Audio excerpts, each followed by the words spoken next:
10 illusions. I know how to do every one of them except 10. You mean number 10 has you stuck? No, I mean all 10 of them have me stuck. Great. I have a hunch that you're going to stick me again. What is this one? Well, this is my artist studio. It's just a frame right now. It's totally empty, and the sides of the studio are lying flat here on this platform. My assistants are going to put it together. All right. And I'm going to make a beautiful, magical creation inside pretty soon. Oh, that's... How do you dream up these illusions? Well, you just really hit on the key word, and I really dream them up. It's just like an artist dreams up his creation. A magician does the same thing. We're very similar. Yeah, but I never saw an artist walk through a brick wall. You haven't seen me do it yet either. But I will. First, though, I'd like to demonstrate what I mean by this whole illusion. It's called the artist's dream. The premise of the illusion is that the artist follows his dream until it becomes an actual physical reality. Mm-hmm. If you follow me now, I'll show you exactly what I mean, okay? Okay. Just as an artist has a studio in which to create, this is my studio. Yeah, but yours is a little small, isn't it? I wasn't planning on doing the Sistine Chapel. It is pretty small. It's pretty sparsely furnished, too, just this little table. Right. But now I'm going to begin my creation, and I need a little privacy to create. Well, I didn't think you looked like you needed a roommate, so I'll stand out here and I'll go try to find the motorcycle or something. Thank you, Glenn. To show you how powerful the mind can be, I'm going to magically create something with my mind, without the use of my hands at all. My hands will be in plain sight throughout the whole illusion, out the front of this cabinet. And to prove to you that nothing can enter or leave this empty cabinet throughout this illusion, we're now going to show you all sides with our handheld camera, both sides and a solid back. Also, this cabinet is sitting on a platform about 1.5 feet off the ground, and you can see nothing can enter or leave through below. Now I'll begin my work of art. The first thing an artist needs is some raw material, and because I'm a magician, I'm going to produce my raw material magically from my dreams.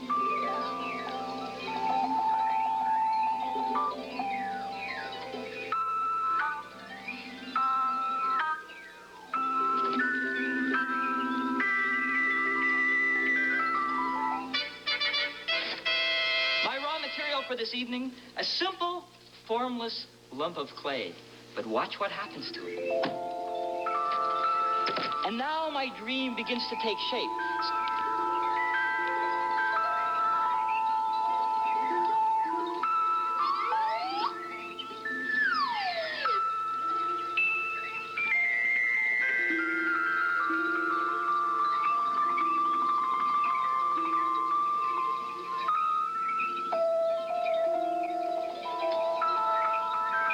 Since I am a magician as well as an artist, I'm going to select something for my subject which is very close to every magician's heart.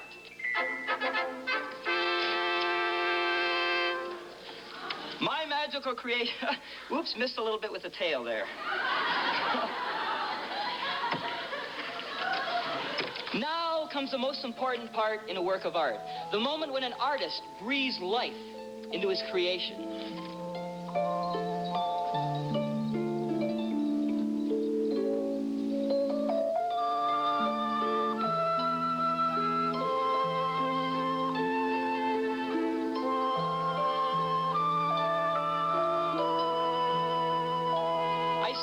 With just my empty studio and nothing but a dream. Then I magically produced my raw material, molded it, and shaped it until the creation was ready to be enjoyed by other people. This is the true culmination of an artist's dream, to see his creation come to life when he shares it with the world. And when an artist transforms his dream into reality, he himself becomes transformed.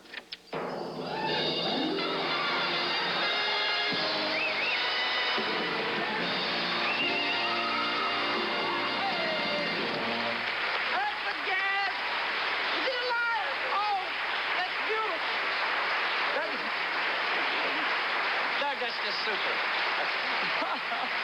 Hey, good. That was a real work of art. And the outfit, the transformation, that's fantastic. You look like the rhinestone magician. Have you got anything else to say? Well, I'd be glad to just know that you don't ever make a gorilla in there, you know. Woo, so am I. You've been watching the show very close. You've been just standing around the illusions and backstage and watching on a monitor. Is there anything else you'd like to know that I could tell you while we're here? I'd like to know everything, but I'll settle for a little private lesson in magic. You've got yourself a deal. You just have to promise not to tell anybody, okay? I won't. Because this is a very large secret. It's an illusion with a little tiny purple handkerchief and 2 empty hands. So I'm going to show you what it looks like as magic first, okay? Okay. And then we'll get into the heavy secret. I've been trying to catch him at it all I slowly push the purple handkerchief into my hand. Now the magical moment. And look. The handkerchief becomes a green handkerchief. A little more purple, a little more green. You push the purple all the way in, and I've done a little miracle. Well, I was with you right up to the last part. The last step got you, huh? The last step done me in. Well, maybe this will explain things a little bit, you know, because in magic, Glenn, I take known laws of nature and I hide them so that you can't see them, and that's what makes it look like magic. The law of nature that makes this illusion work is very complicated. It's called the law of the purple handkerchief. We learn all about that in science class. I have 2 handkerchiefs for you here, and you can do this, and first thing you do is you take the purple one, you stick it in your belt. Now, this is what you do in the closet or in a back room before you're going to do it. Now, of course, you start with your hands empty, okay? Empty hands. Now, you take the green handkerchief, and you're hiding it in here. If you're at a party, you're doing this in the back room, and keep your little finger over the edge so people don't think you're doing something sneaky. Okay. You slowly push the green handkerchief right down inside your hand, okay? Right. And you can take the purple one. Right. And you walk out and you're all ready to perform. Now, one thing you must never, ever do, Glenn, is never open your hand, because if you do, the whole illusion's ruined, and you have to start from scratch. So just keep your hand closed. No, keep your hand closed in a very natural position, just like that. Okay. Yeah, very natural. Nobody will know the hand. Yeah, stuff it all in there and hold it very naturally, and nobody will know that the handkerchief's there. Okay. Good. You ready to start? If you want to show any hand empty, you can show this one. It has nothing at all to do with the illusion. Now, here we go. We take the purple handkerchief, and we slowly push it into our hands, like that. Okay. Now, your friends are going to be amazed at this. Yeah, I the know. magical moment, and you turn your hand over, and you pull out the green one. Hey, You'll be invited to every party. You just push in the purple one a little bit, pull out the green one a little bit, push in a little more purple, and then you're all set to go. Yeah, pull it all the way out. Fabulous. And you've done a miracle. Don't tell anyone how to do it, okay?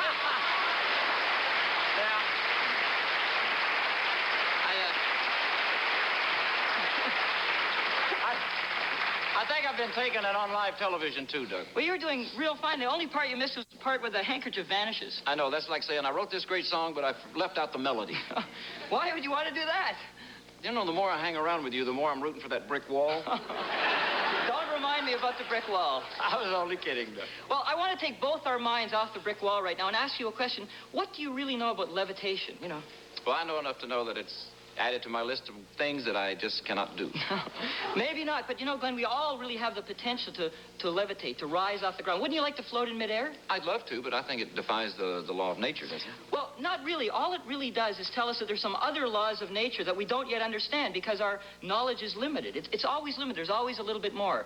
It's sort of like thinking about that the magic of today is the science of tomorrow. That's right. Well, you going to levitate for us tonight? Well, I'm not going to levitate, but I'm going to create a wonderful levitation illusion that will give you some indication of what is in store for all of us in the future. I'm going to levitate Sandy Duncan on the razor-sharp point of one sword. Well, I want to see this.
do you like the show tonight? Well, I really like it a lot. I have been taken apart, put together, expanded, shrunk, floated, frozen, and stuck in the back. You're a heck of a date, Doug. The night is still young. How would you like to walk through a brick wall with me? I would never do that on a first date. I mean, what would we have to do on our second date? Okay, but I really want to thank you for being so wonderful tonight. It's just been a joy. I really liked it. And if I gave you a little kiss right now, would anything happen to me? Well, you know, I'd probably feel like... Like walking through a brick wall. Probably. Good luck, Doug. Thank you, Sandy. And watch out, brick wall. Here I come.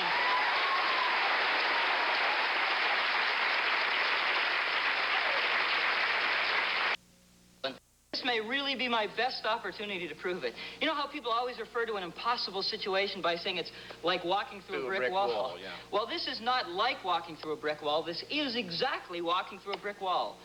And it's done being live with no camera trickery whatsoever. During the week, we've had a bona fide member of Local 2, the Bricklayers and Masons Union, constructing this solid brick wall using the actual techniques that are applied in the construction of any building or factory or wall. Now, he's been working in plain sight of everyone. Yeah, I know. And he just completed the wall a short while ago, and I'd like you all to meet him right now. Ladies and gentlemen, Mr. Jensen. Hey, guys.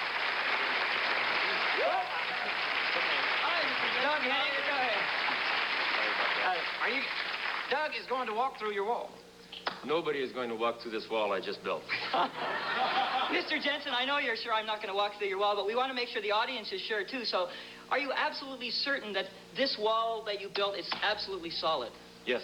You are, good. Absolutely And I want you to answer a few more questions. First, were you given any special instructions on how to build the wall by me or any member of my staff? No, I was just told to build a brick wall of these dimensions using acceptable construction techniques. And did you do that? Yes, sir, I did exactly that. Good. All right. So if it turns out I am able to walk through your 8.5-inch thick brick wall, would you be prepared to state that it was not because of anything special you did to the wall? It's a real solid factory wall. Yes, I would. Great. Now, I'd also like you and Glenn to examine the wall one more time and make absolutely certain that it's completely solid. This is the wall. You can hear it. It's 10 feet high, 10 feet wide, and it's 8.5 inches thick, and it actually weighs 7,000 pounds. We had to have a truck move it in here on stage. The bricks are very solid, and they're filled in with cement mortar. There's not even a crack large enough for an ant to go through. Is this the same wall that you just finished building, Mr. Yes. Duncan? It is, good. And you've examined it completely, and there's been no changes whatsoever. It's exactly as you built it. Correct. It's just as sturdy as ever. Good. Now, all this is very important, and I thank you very much for coming over Thank you, Guy. and telling us about your wall. Glenn, are you satisfied that this is solid brick wall? Okay, are you going to go through the wall right here? Yeah, I'm going to go through right about right there. Well, that's solid enough. Terrific. Okay. Now, Okay. I'll tell you what. I don't mean to be skeptical or anything, but could you go over there and come through the wall this way, from the other side? well, this is a left-handed wall, and I'm right-handed, but I'll give it a try. Okay, good. I'll wait out here for about 5 minutes, and then if you're not through it, I'll get somebody from the Wall Scrapers Union to pull you out, all right? Okay. Now, it must be obvious to everyone watching tonight that there are only 3 possible ways for me to get to the other side of this brick wall. I can go under it, I can go over it, or I can go around it. I want to prove to you that I can't go under the wall. So I'm going to be standing on this 18-inch high table. It's 18 inches off the ground. To prove to you that I can't go around the wall, we're raising a solid, 3-sided, transparent curtain. The curtain covers both the front and back approaches to the wall. If I were to try to go around either the front or the back, I'd have to step off the table and my feet would be clearly visible, and also I'd probably leave a visible tear right in the curtain. Now, if I were to attempt to go over the wall to that table that you're seeing on your screen right now, it's pretty high and I'd be in plain sight of everyone. In fact, the wall is 8 feet high, and even the world's greatest high jumper could do it. I'd probably kill myself. So that only leaves one way to get to the wall on the other side. To walk through the solid brick wall by magic. You're going to see my hands above this shade until the last moment before I go through the wall. And then you'll instantly see my hands on the other side of the wall. Watch now as I walk through a brick wall!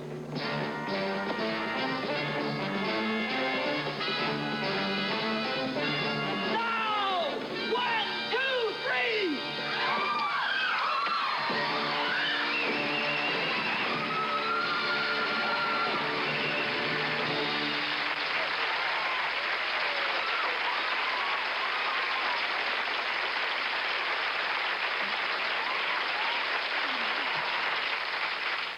downward olive ole?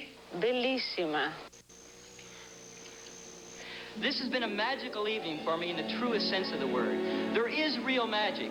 It's all around us all the time. Magic is always and everywhere. And all you must do to experience it is open your mind and your heart. Then you can see the magic that life truly is.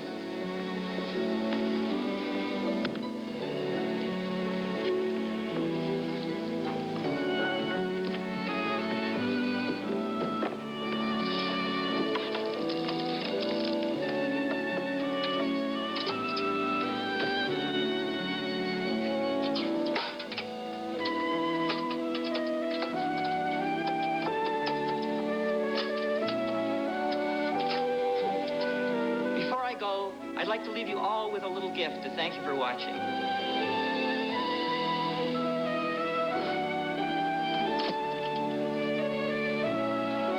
I'm planting a seed. Watch what happens. The seed grows just like a dream.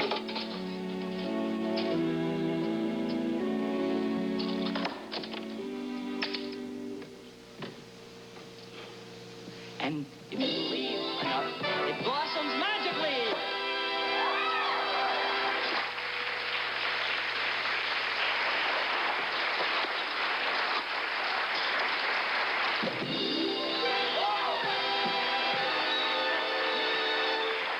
I'd like to thank my extra special guests, Sandy, Duncan, and Glenn Cambell. Thank you so much. Doug, it's been a magical evening. Thank you. Thank you. And to all of you at home, believe in magic. Follow your dreams, for as you dream, so you shall become. Good night.